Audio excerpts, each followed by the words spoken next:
What's up, bankers? Oh, thanks to everyone back at the factory, Vankers. For real. That's right. Yeah. Hashtag grateful. Hashtag grateful. Hashtag, I'm totally going to win this fucking championship, Vankers. It's actually all because of you guys. Yes. Yes. But really, it's about you reminding me who the fuck I am. Yeah. Don't forget who the fuck you are. I'm the fucking best in the whole world. Forgot about Lewis. Oh, Can't suck my dick. Can't suck my dick. Yeah. That's right. Yeah, Vankers. This is the Red Flags, part of the Vox Media Network. We're doing it this week in F1, and baby, listen, there's some stuff to talk about. We're going to get into some of the ADUO stuff. We're going to get into, some rumor mills about where people are going to be moving. And before we get to the rest of the episode, Vankers, I'm in a movie. If you don't know, I am an actor as well. I started this pod because it was the pandemic and the acting world had shut down, and it's been the biggest blessing. But I still act. And 2 summers ago, I shot the movie. It's called Finnegan's Foursome. We shot it in Ireland. It's a golf movie. You can see my clubs back there. I grew up playing golf, wanted to be a pro golfer when I was a kid, and got cast as Frankie Finnegan in this comedy, a little dramedy about a family dealing with grief while playing a family golf tournament. It's available wherever you watch your movies, Amazon, Apple. You can rent it or buy it right now. It would mean a lot to me if you went and rented it. And it's rare we ever get to be in a movie, so I'd be really appreciated if Vanka Nation could come out and support. Go watch Finnegan's Foursome, rent it wherever you rent your movies. Now back to the episode. But this episode is going to be talking about Lewis Hamilton, Ferrari, and if this thing can actually happen, because I swear to God, if he can pull this off and if he can win this championship, I think my head might explode, because for the Knicks to win a championship when everyone was counting them out, and then to come off, I need a new thing, right? I feel depressed. The Knicks have won now, and I'm like, what do I do with my hands? What's happening? And now I'm like, no. I need to take all of this energy and put it onto Lewis winning the 8th, and then I think I will a supernova and cease to be a physical being, and I will just explode into the ether. We need another miracle is what we need. We need another miracle because, let's face it, James Dolan's Knicks winning a championship is a fucking miracle. The guy is a moron. Yeah. And, but they managed it. I mean, there was a Brunson and Hart, I think they did a clip of Dolan's speech. Great fucking speech. Somehow they figured it out. And it's if he could make this happen at Ferrari, I mean, which I would we have described before as Dolan-esque. Yes. He would be, it's like this challenge, right? Winning in New York, winning at Ferrari. There's sort of these dual challenges. And I think Brunson was slept on Lewis is slept on because he's old. Brunson was slept on for different reasons, but there's definitely a lot of similarities. And if he could win his 8th title at Ferrari, I mean, we would officially be in the best timeline. We're in the best timeline ever. Yeah, I think yes. So much better than the timeline where he won it back at Mercedes and then retired. Right. The best version. We're living the best. I want to live in the best version. And it would just be it would just end the conversation, the GOAT conversation, right? It would just be no. This is clear as day. He is the greatest of all time. Everyone else can shut the fuck up because he did it at Ferrari, which is the biggest challenge. And he did it at 3 teams, right? Michael did it at Ferrari, but he only did it at shitting on Michael. He only did it on 2 teams. So seriously, these things matter. Right. And to do it at this age, I mean, we've seen, old guys do their thing, right? And there's something so electric about a guy, a great who has been kind of written off, having that one last. Messi had the fucking hat trick. in the When Tiger World Cup. Woods won the Masters, I think in Was it 19? 2019. Yeah. He won it in 2019, and people were like, well, this is the greatest sporting accomplishment, like, of all time. Like, the fact that, like, this guy who was the guy forever and then, got old, body started breaking down, everyone counted him out, and he, like, did, one last ride, one last time to do it. I don't even think, Lewis, listen, I don't even think it's necessarily one last ride. I think if he wins this championship, he's not going fucking anywhere. No. I think he's going to be here to stay. And I wonder, it's just interesting with the where Charles is at in his career. This timeline, because you would think Lewis would only come on for a year or two, but now if Lewis stays on, it doesn't really make sense to have the two guys. It makes more sense to have, Lewis and a Behrman, or if he's going to be there a while. It just doesn't seem like a sustainable. It doesn't seem sustainable. It seemed more realistic when Lewis was only going to be in there for a year or two. Right. Well, yeah, you kind of saw, well, this is what it's going to be. He'll be there for a couple of years. He'll end his career there, and he'll be able to, have that, check it off the box. But now there is the prospect of him actually doing this thing. And I think let's talk about, like, what happened, because, Ferrari this whole year, they've been good, not great. They've been a clear step behind with regards to the engines, but they brought a ton of upgrades to Barcelona. Let's just go through a little bit of, like, what made Barcelona happen and why we think potentially he really could, keep this thing going. They brought an 8-part upgrade package focused on the main areas: a new front wing, redesigned floor, reprofiled side pods, and tire management. So they brought a new front wing and nose, which included a new footplate, end plate, dive planes, change how air pressure spreads across the whole wing, blah, blah, blah. The front wing and the nose. They also brought a new floor and diffuser, which wholly redesigned the floor, body, and edge to generate higher local downforce. New side pods and bodywork, enlarged the top of the side pod and reshaped the narrow middle of the car where the body group tucks in toward the back. These changes were designed hand in hand with the new floor to steer airflow more cleanly and push it outward. And then, this is what's, I think, really interesting. They have new wheel rims, which nobody ever thinks about. Which people weren't thinking about, which basically have a duct in them to cool the tires and to reduce tire drag. Now, you could find a picture of it on the race. They're very secretive about it. There's one picture on the race, and you see the rim outside the tire, and there are these little vents and it's really, and you see that, you're like, these guys are really on it. They're really thinking about everything. Like, and you remember the Ferrari guy who always pets the tire? He's always petting the front left tire. Ferrari is really leaving no stone unturned when it comes to performance. So I really love to see it. I think it's interesting because this year so far, the tire drag has not been as much of a thing. These cars are not as hard on their tires as the previous generation because there's less downforce, because the cars can follow, there's not as much dirty air, and doesn't that speak, if they have less downforce and they do slide around more, doesn't that open you up to that sort of shit? I think it can, but I think when you're like really like ripping, like when you're on rails, it can degrade. Like you are putting more pressure, more heat into those tires. Like they're actually like not taking the corners as intensely, which I believe is, keeps the tires a little bit cooler. We haven't seen the tires be as much of a thing. However, we're now entering into the summer months. Yes. So these tracks are going to be hot. So what we saw in Barcelona was like, this was the first track. It was our first 3-stopper. Right? It was the first time we were like, where it was really like these tires are going to degrade and it's going to be like a really huge contributing factor. And Ferrari seemed to have the best package for that.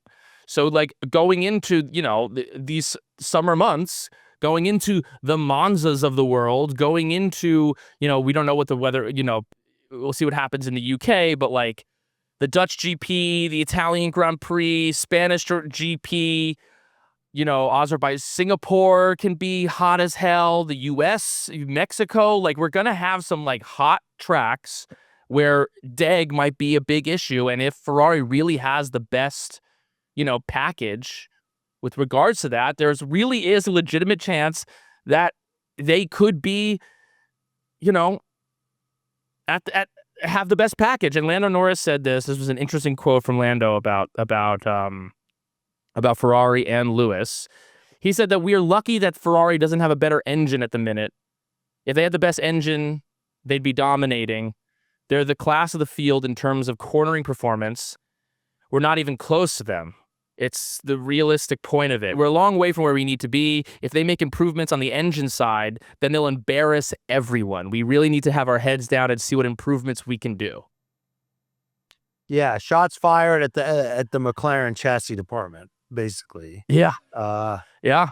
What the fuck happened, guys? I thought we knew how to. Right. I thought we knew how to corner.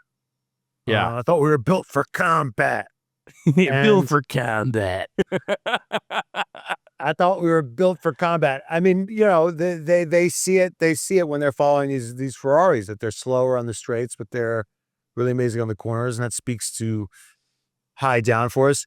And I think we're leaving out one of the biggest elements here. The biggest element is that the Ferrari engine seems more reliable than the Mercedes engine. The two Merc engines have gone pop, and McLarens have. Well, first, we thought Mercedes was sabotaging. Remember when we were going on the conspiracy because McLaren was having all these problems? Oh, maybe Mercedes is sabotaging McLaren. Maybe they're giving them engines that are inferior. But no, it seems like the whatever gremlins they have are coming for all of the units. So, right. And on top of that, there is a rumor, according to Motorsport Italy. The rumor is that Mercedes battery is very sensitive to high temperatures. And when it runs outside of its ideal range, weaker modules are more likely to fail. Because of this, drivers have reportedly been told not to follow other cars too closely, as the extra heat can cause reliability issues and DNFs. So like maybe that's what we saw. Maybe that's what we saw with George Russell in Canada, because he and Kimi were battling back and forth. Maybe that's what we saw with Kimi when he finally passed George. And also just like the high temperatures, these hot races might be an Achilles heel for Mercedes. So all of this, this whole pie is just making me, Matt, I'm talking about it. I think he's going to win the championship. Ryan, we're relatively new at this. Yes. When it comes to the peaks and valleys, but mostly valleys of Ferrari. Are we falling into the trap of hope? 100%. I feel myself falling into the sunken place. Lock me up and throw away the key. Because it's like, those TikToks where like a woman is yelling at a man and he's like, don't worry, he's exactly where he wants to be. We're exactly where we want to be right now. Dude, the delusion. I'm thrilled to be in the sunken place of Ferrari right now. I'm thrilled.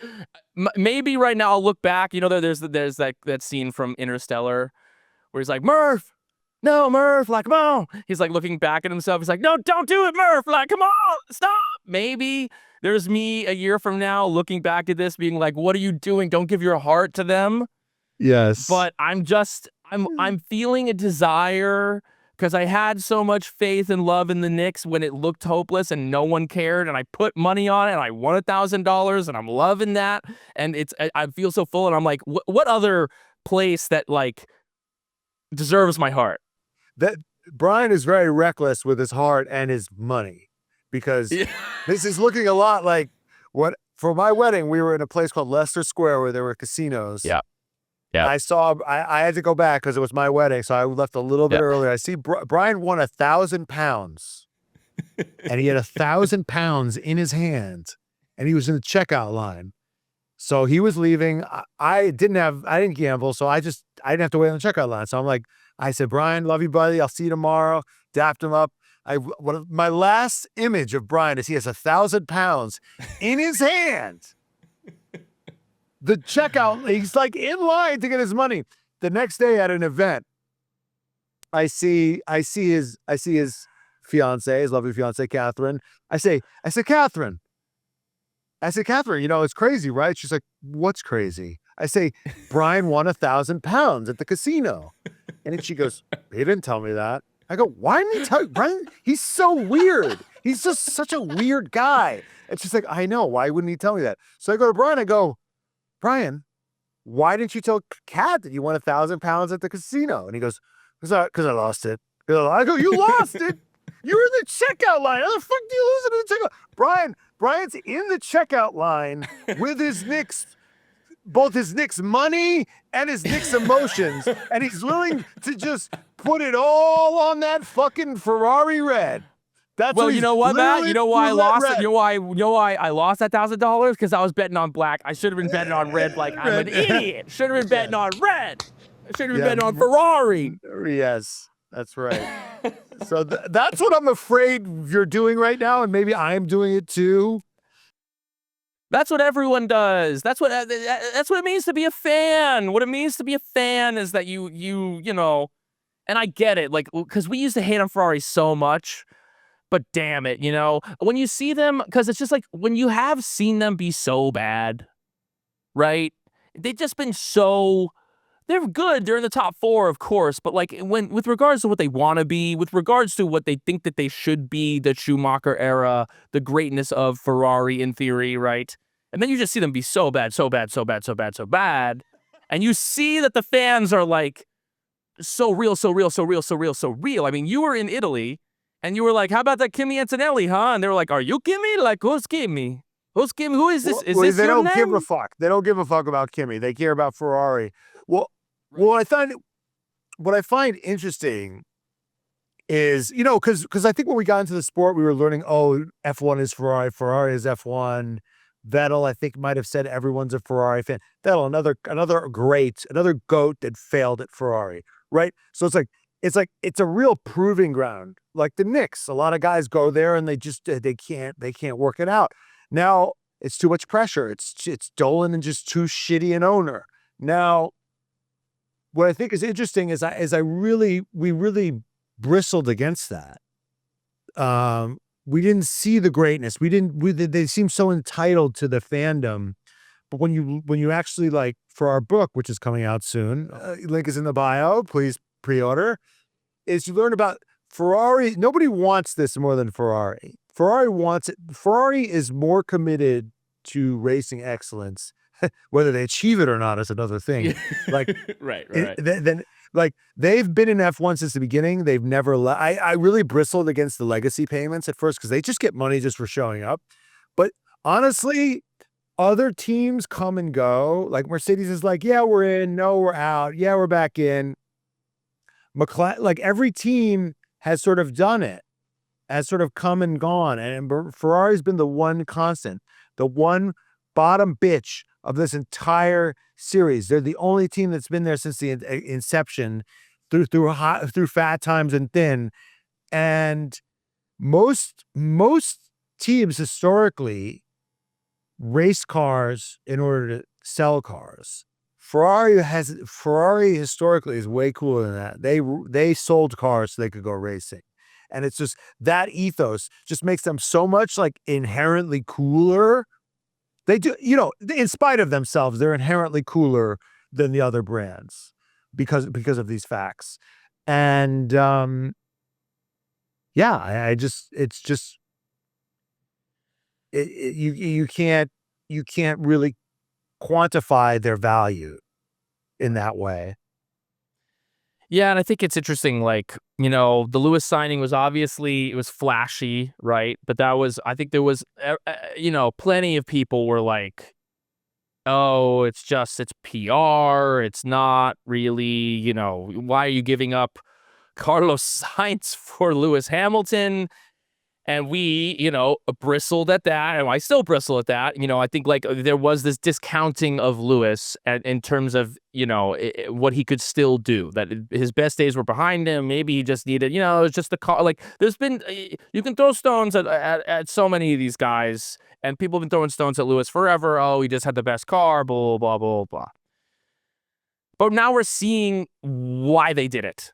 And now we're seeing like the point of the thing, which is that for sure, he comes with the brand. He comes with he is so fucking famous, and Ferrari benefits from being associated with him purely on who cares what happens on track. We just are now together, and we don't even mog each other. We're just both hot.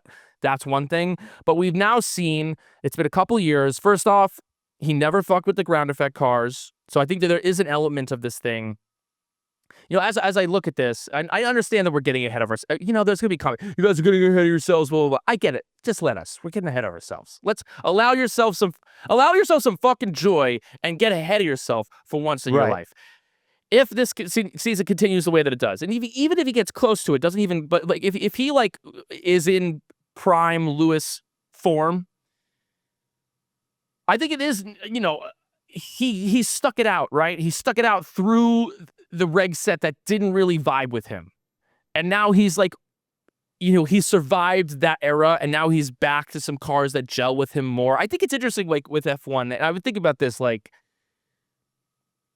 not every person's going to vibe. Like, people have driving styles. They have a way that they like to do it. And I think, like, in theory, Max Verstappen maybe exists outside of that. But when we were talking lower lap time, it's like he could just find a time anywhere. But I'm sure there will come times where there's like, Max says that he hates this thing for lots of reasons, but maybe there's an element of like, this is not really how I like to drive. This isn't the way that I like to take corners. Like, Lewis now vibes with these smaller cars. He vibes with a car that's a little bit more twitchy, a little bit like less on rails, whereas someone like a George likes those cars that are on rails.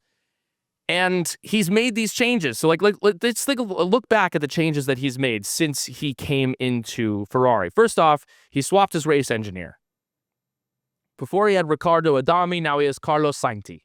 That was like he came in and was immediately like, this isn't working. I need to change something, right? He had the courage kind of to do that. And I think he kind of allowed Charles to look at that being like, oh, like if it's not working for me, maybe I can like speak up and say something about it. Yes. He then, this really is like a major one. He changed the brakes.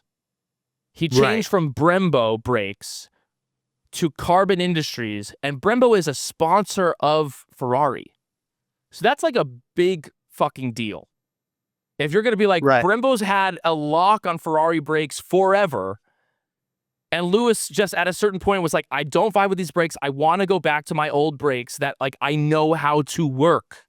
That's like Nike sponsoring a team, and your star player is like, I want Adidas. They feel better on my feet. Yeah. And they're like, okay, it's a big deal. Yeah. And Nico Rosberg said this, and, if anyone knows about Lewis's game, it's Nico Rosberg. He said a few races ago, he changed from the Brembo brakes, the historic Ferrari brakes, to Carbon Industry brakes, which are the brakes that he used at Mercedes. I think this coincides with that timing where suddenly he has more confidence. He feels the car better. And in fact, Charles Leclerc has now followed him because he's struggling with the brakes as well.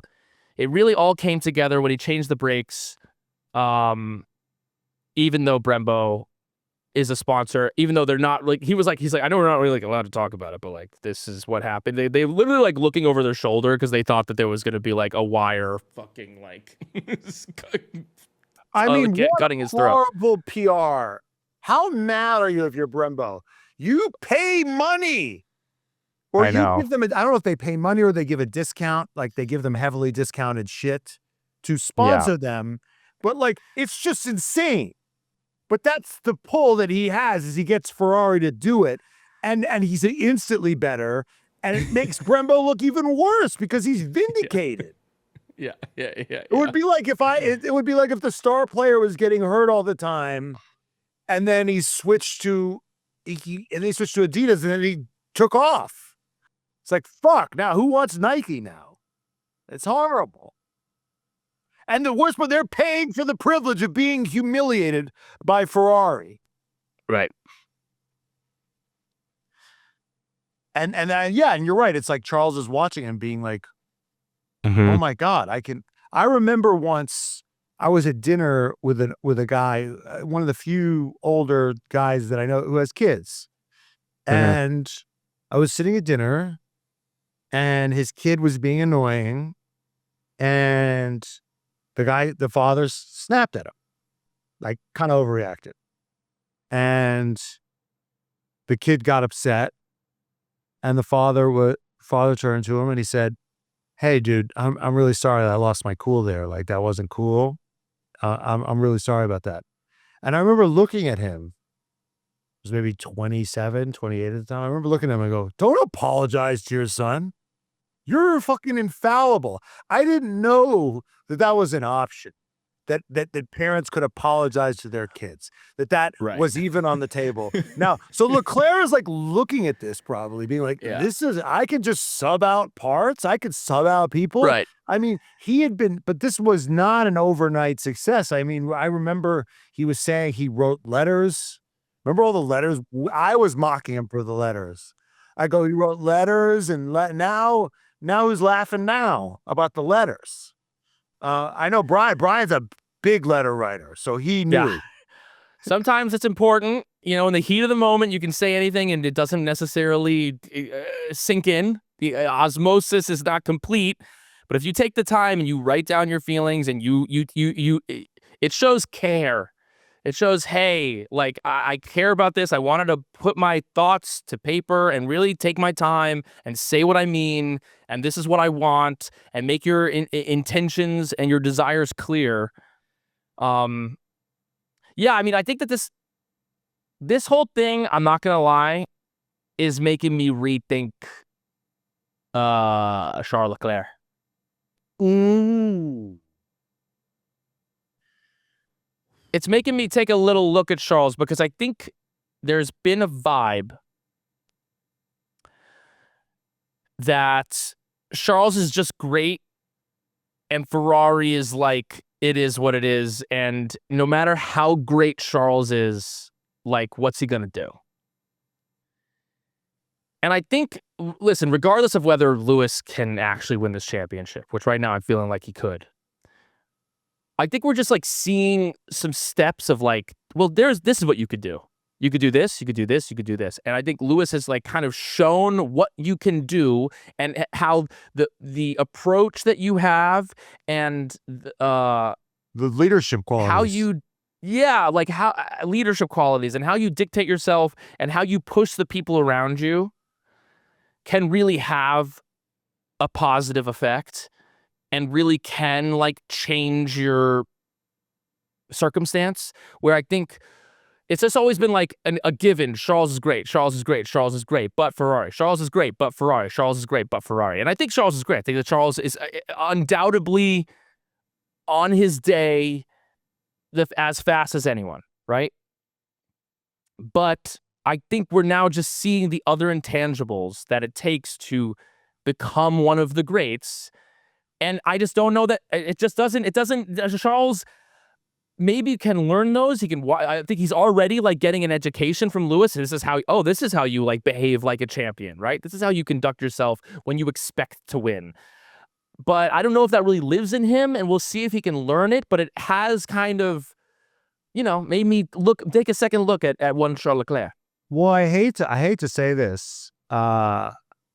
Well, no, I mean, I hate to bring this back to the Knicks, but I want to, I think after the Knicks won the finals, this opened a new debate about, because Jalen Brunson, because like how you rate a guy is usually like, they look at their stats and stuff, but then there's always in the back of your head, they're always saying, can you win a title if this is your best guy? And the verdict on Jalen Brunson was no. And I think, and what's interesting is that Jalen Brunson he's now in the like GOAT in the all-time conversation. You now have to put him ahead of guys who like on paper and on the floor are better guys. Like he's better than he's now like probably James going to Harden. surpass James Harden. Like James Oh, Harden, the most talented, 1,000%. Yes. the most talented lefty, a little similar in terms of being lefty, unconventional in the way that he moved, Right. getting his angles, but not a leader. Right. Lost everywhere he went in the big moments, crumpled. Right. Yep. But if you were going to like just watch them in a vacuum on a random day, you're like, yeah, James Harden's a better, like unbelievable James Harden, unbelievable passer, high IQ. Right. But wherever you stick him, he never won where he was the best player. He never won a title. And I think what you're seeing now is, is Leclerc, is he James Harden? Is he a great athlete? But does he have the intangibles? Right. There's also like an unselfishness too. Like, I mean, Jaylen Brown took like less money, right? He did whatever whatever the Jalen Brunson, sorry. He did what he needed to do. Yes. To make he took $100 million less in order to build the team around him because he cared about one thing and one thing only, which was winning. Right. So I think that there is a debate to be had about like, okay, which guys can win if you like plug them into an amazing car, and which guys, and I think there are fewer, which guys can bring a winning lift culture, a team up. Yeah. And I think we've seen it with Schumacher. The funny thing was like Fangio, right? Fangio, he won 5 titles with like 4 different teams, right? Because wherever he went, he fucking won. That's how you know a guy like that is great. And I think honestly, we see it with Max. We saw it, and we see it. Yeah, 100%. We've seen it with Max. I mean, we saw it with Max. And then we saw it with Max in 2020. We saw it with Max in the come up in 2021. Yeah. Right. And then he went on his 2 years of dominance. 2022, more iffy, but 2023 obviously was the year that it was. So we know that he can win in the best car. But then you watch, 2024 and then into 2025, it's like, no. This guy can lift all boats. He can lift the people around him to be better than they thought that they could be. And I think that we're seeing that with Lewis, and I think that is a real gap in Charles Leclerc's. He doesn't have those tools. And maybe he'll learn them, but he's a little bit late in his career to start learning that, I think. Right. I mean, it also helps if you've already have 7 titles. Of course. Well, people just listen to what you have to say, but like, yeah, of course. Like the situation at Mercedes, it was a risk, but it paid off like a motherfucker. Those cars were amazing. Those cars were rocket ships when they were really on their day.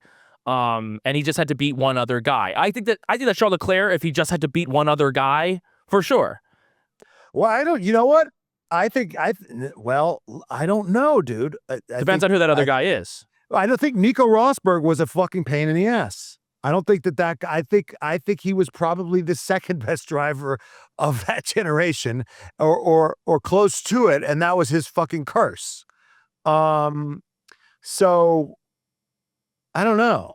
I think Leclerc's in a lot of trouble. I think he and we know that. I mean, what a paradigm shifting sort of season it's been for Leclerc and honestly Russell too. More Russell. I mean, yeah, that's the crazy thing about F1 is you can go in with all these preconceived notions and be just sort of, they could just sort of be upended by certain teammate relations. I think we have to. I think if it keeps going like this, what do they even do? They just signed him to a long deal with Leclerc. Yeah. Here's the thing. I think you still keep, like, it's not like it's over for Leclerc. It just is like, it just feels like it gives you a little bit of the ick, right? It's just a little icky. No, but once you're beaten by your teammate, yeah, there's like kind of no going back from that. Like, it's like, oh, he lost his team. once you're we got dominated by your teammate, because he technically lost the car, science, but like, like once you're like, if he really dominates him for the rest of the year and is like, and Leclerc is seeing ghosts, which it seems like he's starting to see, because now he wants to switch over to Lewis's brakes. Nico Rosberg's like, well, that's its whole that opens up a whole other can of worms. Like Lewis has used those brakes his whole career. He knows how to like work those brakes, and now all of a sudden you're switching over to those brakes. There's gonna be a huge learning curve, which is the classic problem. What happens with Max is people try to do what he's doing, and that makes them even worse. Instead of just driving the way you fucking drive, it is. Yeah, I mean, the way this is going, no one's going to look at George Russell the same if he gets fucking beaten by Kimi Antonelli. Beat by Kimi. It's just a real thing. The stakes are so high. I know. It's really intense for both of those guys right now. I mean, George has been feeling the pressure all year, and now all of a sudden, like, the pressure's on Leclerc. And I think he's been feeling it for a couple of weeks as Lewis has started to put this thing together. I mean, we saw, it was in Monaco, he was going off about the brakes, and now he wants to go over to Lewis's side. This has been a few weeks coming now, and now for Lewis to win there, I think it is like. But Lewis has nothing to lose. Lewis has everything to gain. He's playing with house money. Like, if everyone expected Leclerc to beat him, so if Leclerc beats him, it's like, oh well, he's old. And if he beats Leclerc, it's a fucking miracle. And he's just in another. It just adds another rung in the ladder of his ascension to fucking greatness that we've never seen before. I know. I'm thinking about this generation. I'm thinking about this generation of guys, right? Who all like kind of came up together, and it's like the Georges, Max, Charles, Lando, Albon, and it's just like, is this a lost generation? It's like, is it a lost generation? If Max and Lando are the only two to like have champion, like George Russell and Charles Leclerc are like, are you kidding me that Lando Norris has a championship and I don't? Like that it might be forever and Lando has a championship and I don't would be. I mean, as a Lando fan, obviously, it's just it tickles the fancy. And the other thing we're forgetting about, it's not just a pace. It's not just a pace thing with Leclerc. It is a mindset thing. He's now crashed several times trying to keep up with Lewis, and he had some moments in 2022.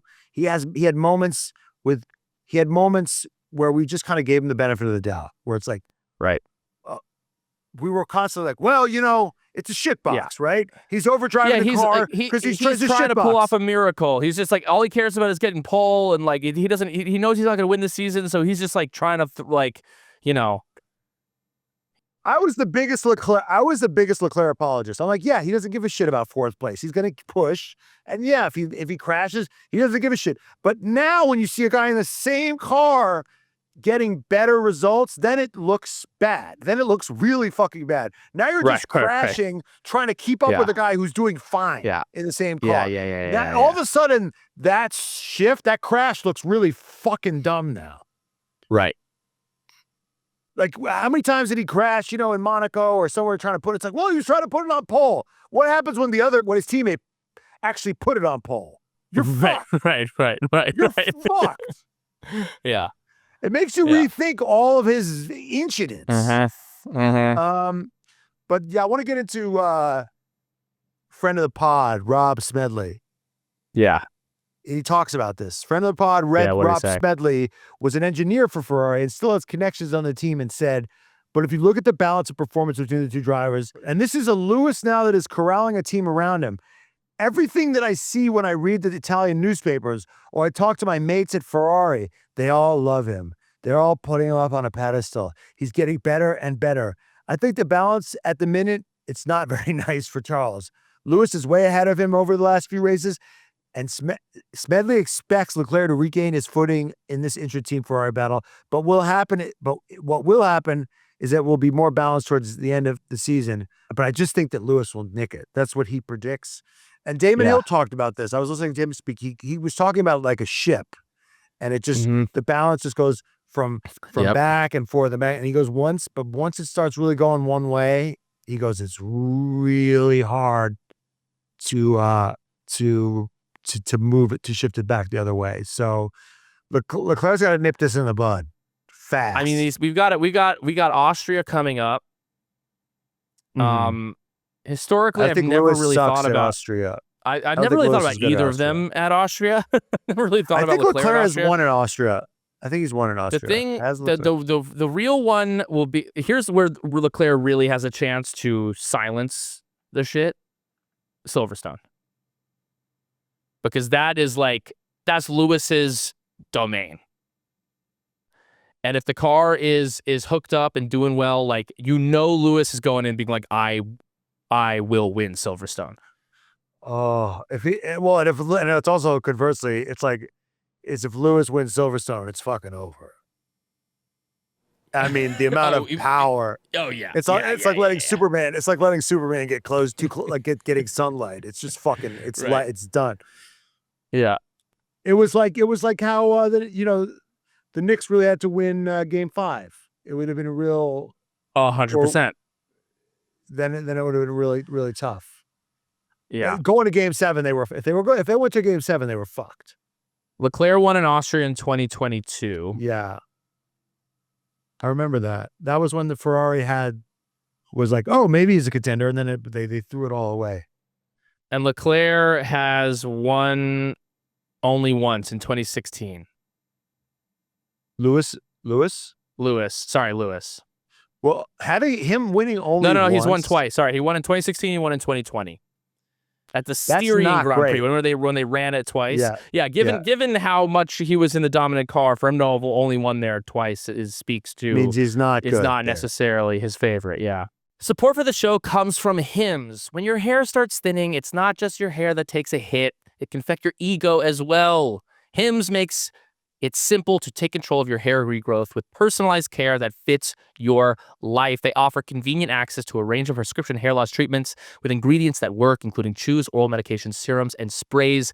Their doctor-trusted ingredients like finasteride and minoxidil can stop further hair loss and regrow hair in as little as 3 to 6 months. You should not have to go out of your way to feel like yourself. So, for a simple online access to personalized and affordable care for hair loss, ED, weight loss, and more, visit hims.com/redflags. That's hims.com/redflags for your free online visit. hims.com/redflags.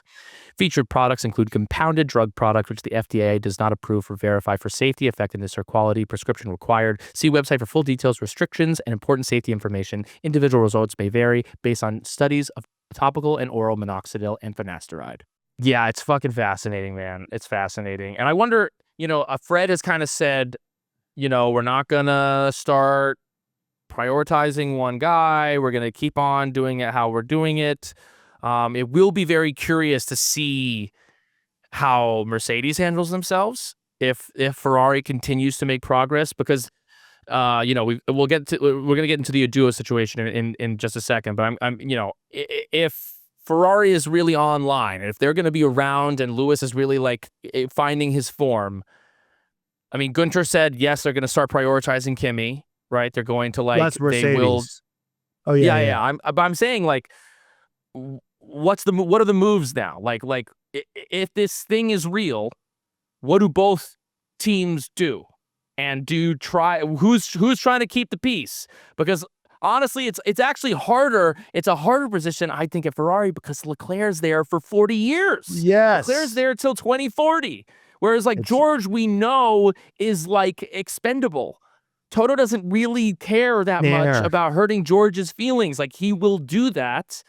And he's been trying to get rid of him. I mean, there was a rumor that he gave Max some type of lowball offer, maybe because he wants to keep whatever. We know that he's been flirting with Max for years. He's ready to not have George Russell on the Mercedes team. He's ready to get rid of Russell. Ferrari is locked in with Leclerc. So if you destroy him emotionally, what are the dividends of that? Yeah, it's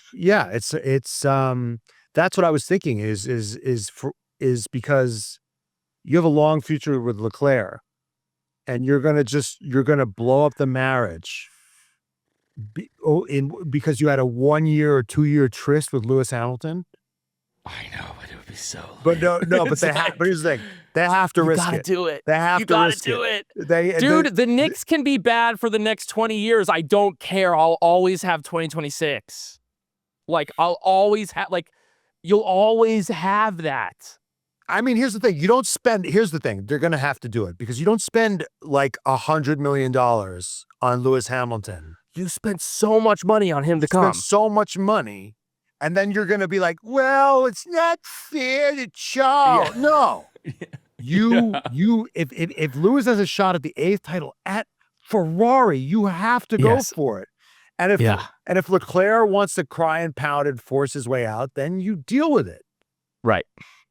Then you deal with it. The worst case scenario is if they prioritize Lewis, they have a pissed off Charles, Lewis retires, and they got to rebuild. And then it's like, hey, how Ollie You gotta Behrman, take that risk though, baby. You, at the end of the day, like no risk, no reward. You gotta like. What do you have? What do you have a junior driver program for? It's like hopefully you got somebody on decky because you got to do what you got to do. 2027 will be 20 years since they won a championship. They last won with Kimi Räikkönen, you know, which didn't even really count. It's been over 20 years since it felt like real. They won a constructors, I think, the following in 2008. Well. Yeah. Yes. They won it in 2008. Maybe in 2007 too, because McLaren was out of the. Yes. So their last constructors was 2008 and their last drivers was 2007. Anyway, that does it. Enough Lewis Hamilton talk. You heard it here. We think it's going to happen. I think it's going to happen. I want it to happen. I hope it'll happen. I think we want it to happen. Also, just like for the good of the pod, like like the numbies are going to go great. Like it's like people, of course. It's like when Max, it's like God, when the seasons are like, if he can make this run, God, it would be great for the fucking sport. After the beginning of the year that we've had, all the bullshit, if Lewis can really make a run for the 8th, the whole world will be watching. The whole world will be watching to see if he can do it. Anyway, here's a way that he actually maybe can do it. Let's talk about ADUO. Right. Because we obviously the ruling came in. Red Bull has the best engine. That's right. Red Bull is trying to protest this. There's concern across the paddock. The ADUO assessments only focus on the ICE output, but manufacturers that qualify for additional development opportunities are allowed to upgrade ICE and electrical components like the battery and the MGUK. Red Bull's rivals can improve parts of their packages that the ADUO doesn't measure. So this is the powers that be as it is right now. Ferrari, Audi, and Honda more than 4% behind, which means they get 2 upgrades this season, 2 more in 2027. Whereas Mercedes is between 2 to 4% behind, which means they get 1 upgrade this season and 1 more in 2027. We have 2 more ADUO assessments left in 2026. We'll see if the system corrects itself or if some teams get a huge boost. I think obviously the engine being the focus of where this doesn't speak to where the power literally and metaphorically lies, but they can use this time to upgrade the car in whatever fashion they see fit. It doesn't only have to go to the internal combustion engine. So, Ferrari has an ability to make further improvements. Audi, obviously Honda and Aston Martin need as much help as they can get. And Mercedes, we'll see how much 1 upgrade this season, 1 more in 2027, how much that they can really improve. This all does spell, though, that like Red Bull is in a brutal place. Yeah, and it makes you think if these rules are intended to help teams in dire straits, are the rules correct? I mean, as much as we hate the FIA playing the results, sometimes you're like, well, we should play the results a little bit. Especially for something like this. Yeah. Well, I think it's so interesting to me. Well, first of all, I think part of the thing is it's all about the ICE. So it's not about the engine. And so theoretically, it's about the power unit. It's only about the engine. the internal combustion gas part of it. Right. So in theory, this is why these people are too fucking smart and they overthink everything. In theory, Red Bull could still have the best internal combustion engine, but the worst power unit. right? Exactly. Yeah. So that, and I think part of the reason they did it that way is because they didn't want. Some pundits were saying they didn't necessarily want the competition. They wanted everything to be even on the ice side, and they wanted them to really They wanted the true genius to really shine through on the battery and deployment issue. So you have a bunch of people who really think of this in a different way, which is, no, this should be about balancing performance. When really it's a little bit balancing Let the batteries performance, shine. but let the batteries shine, which nobody really gives a fuck about. I think Right. what's really interesting to me is that F1 is such a brutal capitalist sport. And there's this dialogue about, is the ADUO even right? Should these it's like no handouts. It's not even sport if it's handouts. Completely forgetting that. So is the NBA not a sport? Is the NFL not a sport? Are these not sport? It's just like, I get if you want to be. I get here's the thing. I get the instinct of being like a rich guy, being like, don't tax me. I want to keep my money. I don't want government intervention. But in sports, there are people that are that way in sports? Like, no, Mercedes should keep its advantage, right? Cadillac needs to pick themselves up by their bootstraps. Their bootstraps, yeah. So Cadillac just doesn't want it enough. They don't work hard enough. What is this mentality that you're bringing to sports? It's just silly. And the ADUO thing really feels like it's lip service. It's not really, I mean, I guess you could do more with it than just work on the ice, but well, we'll see, right? Here's the thing: there's so many black boxes here. Everyone said the compression ratio wouldn't do anything, but it seems like Ferrari might be closer. Seems like it might have done something. There's also, so we don't know if the ADUO, if the compression ratio might have helped Ferrari. We don't know. We definitely know that turbo thing fucked up, where they increased the wait time. The other thing that we don't know that Gunther brought up last week was we don't know if Mercedes is sandbagging. Like maybe this Ferrari result was actually Mercedes pulling its punches to try to get some ADUO credits. So there's a lot that we don't know. But it feels wrong that Red Bull is not getting the extra development time. Yes, it does. This whole race has asked some questions of McLaren, whether McLaren is thinking of developing its own engine. Zach Brown has denied these rumors. He said that having our own F1 engine is not necessarily the goal. It's a very important distinction. But this is anyway, so he's kind of denying that they're going to do this, but it does kind of bring up a question of whether, McLaren, I don't know. I just feel like McLaren should do it. I think the McLaren should develop their own engine. Well, it's interesting because the 2025 and 2024 results, Constructors Championship, double constructors, might lead them down the primrose path of we don't need one. When maybe those are the exceptions that prove the probe the rule or prove the rule or whatever the fuck it is. Right. Yeah. I mean, I don't know. You look how Red Bull and Aston Martin are doing. Well, no, I mean, Red Bull, it worked out when they had Honda. When they had Honda, it worked out. See, this is the thing. It's a higher variance pick.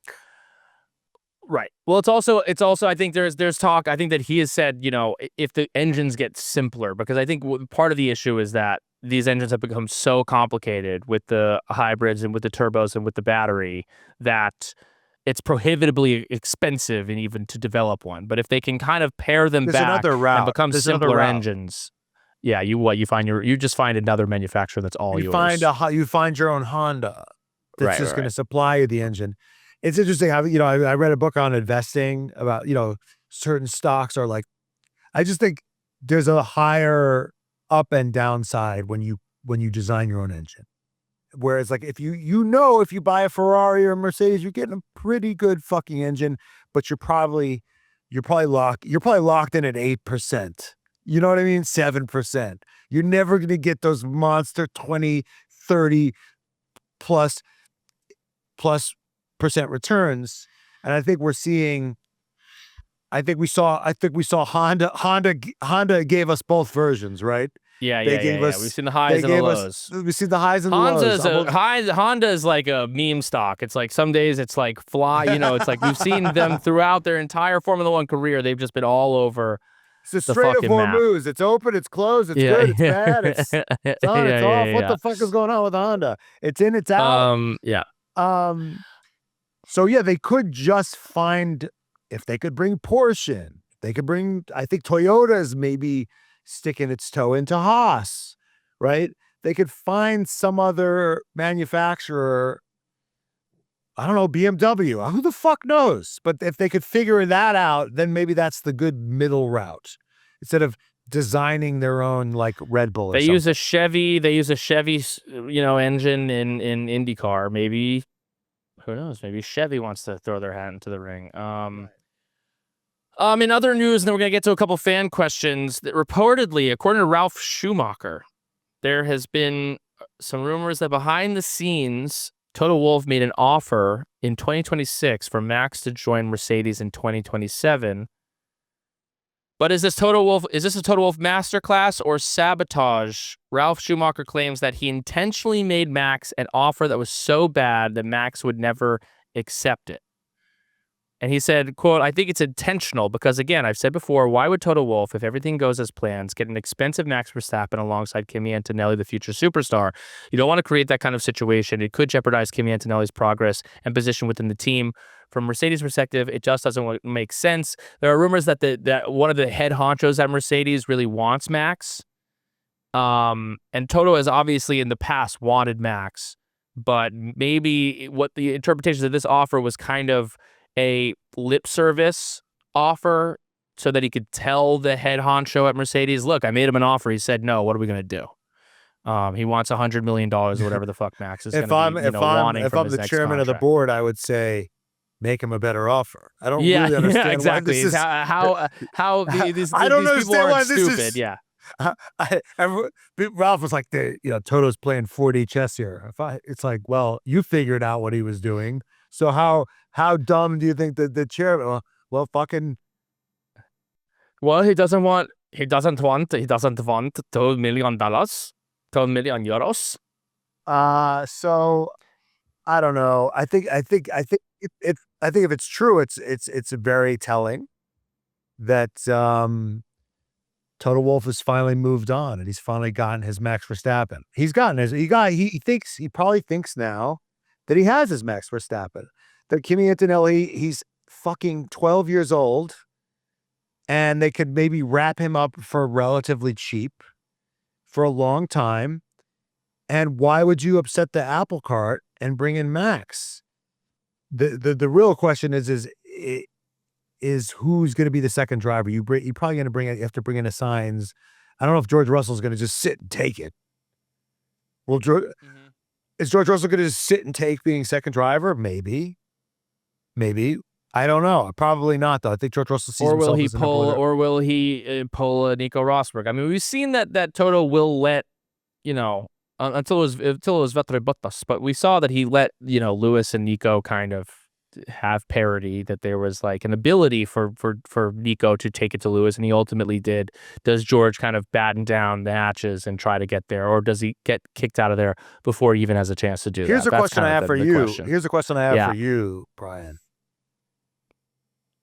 If I'm Max Verstappen, and Toto offers me a lowball offer, mm-hmm. I mean, do I even care about money? Right. I mean, what does he? He's already making like a crazy amount of money. Yes. Someone in the chat explained this. Let's say he's making $50 million a year, and let's not even touch the sponsorship. Yeah, that's just Jenny, salary. Jenny, can you look up what his net worth is right now? Just put it in the chat, please. What do you Put think it his in net worth is? a couple of $100 million at this point. Yeah, I'd say like probably like 250. 200 Yeah. conservatively. It's 210. He's worth 210 to $250 million. Now, could someone in the chat explain to me how your life changes when you go from 250 to 500? Like how does your life actually change? Do you know what I'm saying? Like, I don't really understand intellectually. Not to mention that if he goes, it's like, listen, maybe you take less money from your And literal you salary. go win. You go win. That's what I'm thinking about. Like, it's like Jalen Brunson took $100 million less from the Knicks, right? But guess what? He will forever. Do you know how many financial advisors are dying to be like, Jalen, let me make you the richest man possible? You know, how many like New York how many financial restaurants he's gonna open, and how many he'll never have to pay for anything again. Sponsorships. I mean, just pure sponsorship dollars. Like, he's like now a champion. So like, yeah, if Max takes less at up front, but he wins 3 more championships at Mercedes, the net worth, like it breaks even. If not, he does better on the other side of it, of him winning versus getting paid from the people for the work at the moment. Like, you know what I mean? It's just like, yeah, it would be so funny if he just called Toto on his bluff. No, it's like, I'm in. I signed.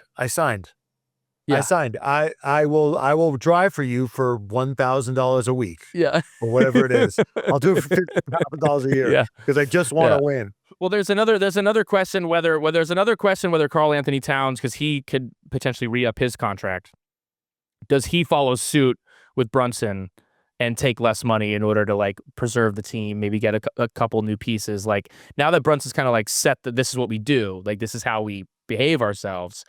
But at a certain point, then you think, you know, they're going to want to get their money at some point. But Max has already in some ways gotten his money, right? Like, he's gotten the big bag. And will Kimi Antonelli want the big bag? Because right now he's on a rookie contract. You know what I mean? Like, he hasn't gotten the re-up yet. So that check's coming in soon at some point for him. It's also a question. The reality also with these teams is that you can pay your drivers as much as you fucking want, and it doesn't go to the cost cap. They don't even have the that's salary just them cap, being so it's cheap. it's just them being That's just cheap. them being cheap. Yeah. Right. Yeah. Right. Well, because I just want to add, because like LeBron James, like he took one pay cut, I think, in 2010 when he joined the Heat. Mm-hmm. Oh, this is crazy. This is according to ChatGPT. Yeah. Biggest pay cuts in sports history. What do we got? No. I'm just looking at LeBron. LeBron gave up $1 million per year for the Miami Heat, apparently. Mm-hmm. Yeah. And to create space for other players. But why hasn't any other player really done this? It's like LeBron, when LeBron went to the Lakers, he's like, give me all the money. Yeah. The guy's like a billionaire. It's like maybe it's an ego thing. I don't know what it is. But why do these guys need more money? Like, just go where you can win. Right. Build a legacy. And get paid another way. Like, make sure, okay, I'll take less money, but guess what? You're flying me everywhere. Like, you're doing all this other shit for me. I'm not paying for my this. I'm not paying for my that. In the chat, yeah. Tell me what's the difference between me having 1 billion or 2 billion, 507. Like, really, legitimately, how many houses can you buy before it's like, I can't even, there's too many houses. Of course. Do my kids need to never have to think about money? Like, how many generations after me do I need to have provided for so that, my kids will be absolute menaces to society that everyone will hate. They're trying to get, they're all trying to be like, I need to be Rothschild level. I need to be so rich that like, we're just rich forever. It's crazy. Have you seen that LeBron went on this golf trip with all of the 2016 Cavs guys? No. It's actually been amazing to watch, like, because it's the 10-year, they won in 2016 against they came back from 3-1, LeBron had the block. Yeah. So it's like him, Richard Jefferson, Channing Frye, Was Smith on J.R. that team? Smith. Yes, J.R. Smith, Smith. yeah. And J.R. Smith's an amazing fucking golfer. Like Really? almost was like was thinking about trying to go pro. He's like a Really? incredible golfer. But they're like, I don't know where Kevin they are. I Love? think they're like in the Was Love south there? of Kevin Love is there, and they're like in Yeah. like the south of France, like playing golf and drinking like expensive wine. And it's really beautiful to see. They're just like they're living it up. But at one point, like they're making fun of Channing Frye. And he's like, because he's exhausted. He's like, clearly like he's jet lagged or whatever. And they're like, you didn't need to come out with us today to play golf. And he was like, no, I came out. He's like, I'm coming out. He's like, they're like, why? And he goes, because I signed the check. I know how much I'm paying for this fucking trip. I'm making it my use out of it. I'm playing every round that I fucking paid for. Because for a guy like that, this is like a real expense on the, he's not LeBron levels. LeBron's a billionaire. Like, this trip is nothing. LeBron could pay for all these guys to go on this trip and it not really make him sweat even at all. But for like a Channing Frye who made his money, made his bag, but like the bag is significantly smaller. Once you get to that couple hundred million level, it's like you're already there. I need some rich person to explain it to me, because clearly I don't understand. Well, they do the thing about happiness, right? It's like that there's a window. Yeah. That like the difference between making like $60,000 a year and making $150,000 a year is like a significant, but the difference between making like $150,000 a year and making $500,000 a year is diminishing returns. Actually not that much. So there is like a window where it's just like diminishing returns on how happy can you really be with the extra money. Also, that I've probably mentioned this before, there's studies that show that if you make $50,000 a year and you're surrounded by people that make $20,000 a year, you're pretty happy. Right. You feel awesome. You feel awesome. That's right. That's right. But if you make $1 million a year and you're just in a neighborhood filled with 5 million people, $5 million. And I think honestly, dude, that's what it is. These guys all live in fucking Monaco. They live. They're now all of a sudden they're in these rooms. They're rubbing elbows with the billionaires. They're rubbing elbows with the billionaires. And it's like no. I want to feel like I'm on that same level. But it's what this guy has a 200-foot boat. I can only afford a 100-foot boat. And they're parked right next to each other in the marina. Right. No, that's what it is. That's what it is. All right. Let's go to our fan questions, and then we'll be out of here. This is from Jordan Martinez, 92. Should Leclerc have been let go instead of Sainz? Fuck. Wow. You know what? Even the fuck speaks volumes. You broke my brain. Dude, because Sainz would be happy to be the number 2 to Lewis. Whereas Leclerc is, he's predestinato. This is just he's given it. Sainz could make a business decision. Leclerc, this is like kind of emotional with him. I would say no, but I'm feathering the. I'm going brake on that, but I'm like slowly, maybe lifting slightly off the brake. Yeah. I'm with you. You couldn't let go of Leclerc. You couldn't. It would be, you were not allowed to do that. You've invested too much time and too much fucking money for this guy who's great. But who's to say you're not getting the exact same thing? It's just harder on the individual than it is. Now, whether it has negative diminishing returns and this compounds and Leclerc really like spirals into himself, which I don't really think will happen.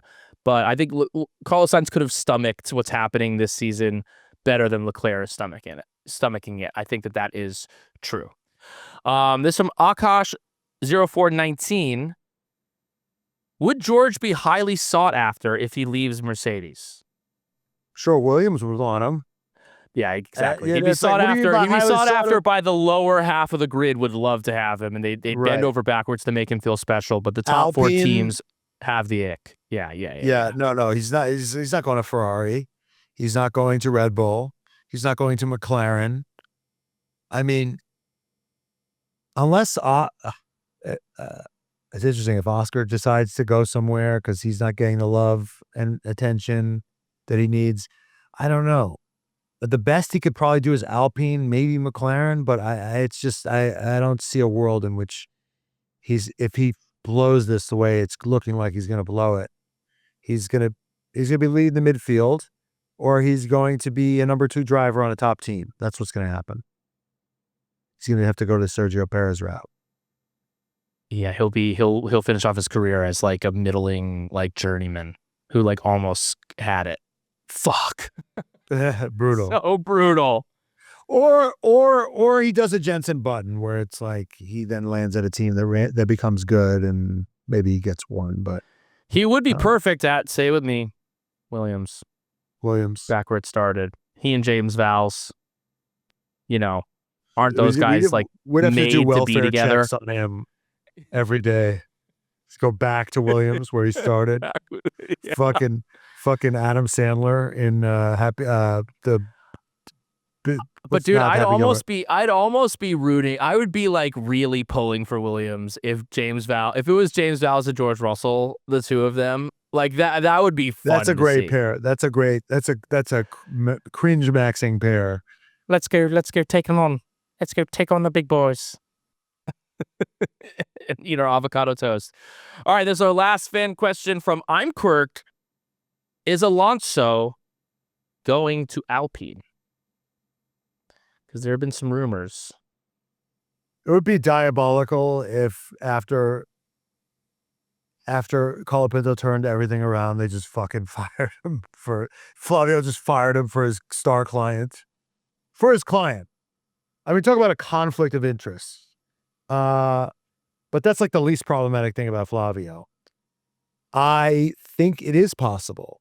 I definitely think that, and this would mark, I think, his 4th stint at the French outfit. Yes, I love. Would. Yeah. So he abandoned them the first time. He was there 2003 to 2006. Won the 2 chips. He won the championships. Went to McLaren for 1 year. Yep, 2007. Then came crawling back. Then 2008, 2009. Then Crashgate. No, Spygate happened at McLaren. Then he goes to Alpine, where Crashgate happens. Leaves, goes to McLaren, burns that bridge. Goes to Ferrari. Goes to Ferrari, then back to McLaren. Yes, yeah. Blows up that who he had already fucked over in 2007. Blows up that shit with the 2000 GP2 engine. Retires, then comes back at Alpine for the 3rd stint. Fucks them with the Aston Martin signing, like in the off season, and then leaves them without either driver. Because Oscar and I remember that was like, what a summer to be alive. That summer where Alonso and Oscar like double pennied Otmar Safnauer. Otmar, yeah. Otmar. Yeah. Otmar really. Yeah, he really got it. Yeah, he got it good. And then so now he'd be coming back but if you come back, it'll be the 4th time. It would be really magical. I don't know. It would be great. I'd love to see him competing. It's really depressing to see it. Ignominious end to his career at this point. Yeah. I love to see that. And Flavio, we know, is I don't know. I mean, it depends on what kind of hold Colapinto and his sponsors have on the team. But if he's not like beholden to them, if he doesn't like need the Colapinto bump, then Flavio is capable of doing whatever the fuck he wants to do. We've seen that a million times. And it must pain him to watch his clients over at Aston Martin retire from every single race. And I think in the back of his mind, he's like, he's not going out like this. My boy, Fernando Alonso, who we came into this world together. I'll take him out as well. Like, he's like, I'm not going to let him end on this note. I could absolutely see that happening. And that does it for us. We've got a preview episode for Austria coming up with Gunter. Let us know in the comments what you want us to talk about there. We've got Austria coming up and a good season of Formula One, a brewing. I'm so happy that we're not talking about Max Verstappen and his dislike of the engines anymore. And we can talk about what we want to be talking about, which is great battles on track and potentially Lewis Hamilton getting the fucking 8th. I'm pumped up. We would not be able to do this podcast if it wasn't for all of you watching, listening, wherever you are. We also not be able to do it if it wasn't for our Patreon members and most specifically our daddies. So we got to thank them. We got to thank Kayla, Robin, Jordan, Texera, Jay Lingle, Spencer Grieve, Javier, Sheila, Valeri, Chandler, Ali Santana, Carla, Juarlo, Kimberly, Juelen, Alonso, Over My Face, 69, Donya Dada, Dead Me Daddy Muhammad, Jimmy, Kimmy, sponsored by Mommy of the Pod, Hollister 584, Delusional Science Fan, Cat, Future Dog Toward Dion, Steph Grossi, Laura, Emily Gillenwater, Cody Hull is my F1 daddy, Branch W, Keep Up the Signs Hate, Hunter Scruggs, Salmonella, Mozzarella, I'm a Leclerc fan, and yes, it hurts. Jay Kess, George Russell's Evil Peter Parker from Spider-Man 3, Matt Edwards is always right. I wish I was Max and Danny's love child, Delaney Andrews, Henry Caskey, Miles Lewis Alexander, Maggie B, Kaylee Breyer, Eva the Y, Devin, aka The Future Dr. Sullivan's PA, Courtney Frazier, Yuki Sonoda's other mother. Jenny is the reason I am a daddy. Mayor, Megan, Aaron, Pineapple the Y. Matt has Zig winner for Carlos Sainz. Unfortunately, it's Gary. Carolina. My name is AJ and fuck the HOA. K-Mac and fuck Smash My Door any day. The official F1 race program and executive editor, Sarah. I got tickled by the Tifosi.